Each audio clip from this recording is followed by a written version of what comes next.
রবিবার মার্চের 23 তারিখে সানরাইজার্স হায়দ্রাবাদ এসআরএচ এবং রাজস্থান রয়্যালস এর মধ্যে আইপিএল ২ এর প্রথম ম্যাচে মুখোমুখি হওয়ার কথা রয়েছে, যা হায়দ্রাবাদের রাজীব গান্ধী আন্তর্জাতিক ক্রিকেট স্টেডিয়ামে অনুষ্ঠিত হবে। এই ম্যাচটি দুটি দলের জন্যই খুব গুরুত্বপূর্ণ। একদিকে যেমন সানরাইজার্স হায়দ্রাবাদ নিজেদের ঘরের মাঠে খেলবে, তাই তারা চাইবে ঘরের মাঠে দর্শকদের সামনে জয় দিয়ে শুরু করতে।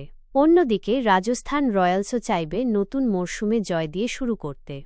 সানরাইজার্স হায়দ্রাবাদ এসআরএচ এই দলের প্রধান শক্তি তাদের ওপেনিং জুটি অভিষেক শর্মা এবং ট্রাভিস হেড। তারা প্রতি ম্যাচেই দ্রুত রান তুলছেন এবং বিপক্ষ দলের ওপর চাপ সৃষ্টি করছেন। তবে তাদের দুর্বলতা হল মিডল অর্ডার। যদি ওপেনিং জুটি দ্রুত আউট হয়ে যায়, তাহলে মিডল অর্ডারকে কঠিন পরিস্থিতির মোকাবিলা করতে হতে পারে। প্যাট কামিন্স এবং ভুবনেশ্বর কুমারের মতো বোলারদের ওপর দলের বোলিং বিভাগ নির্ভরশীল। রাজস্থান রয়্যালস এই দলের বোলিং আক্রমণ খুবই শক্তিশালী। ট্রেন্ট বোল্ট, আবেশ খান এবং যুজবেন্দ্র চাহালের মতো বোলাররা বিপক্ষ দলের ব্যাটিং লাইনআপকে চাপে ফেলতে পারেন। জোস বাটলার, যশস্বী জয়সওয়াল, সঞ্জু স্যামসনের মতো ব্যাটসম্যানদের নিয়ে রাজস্থানের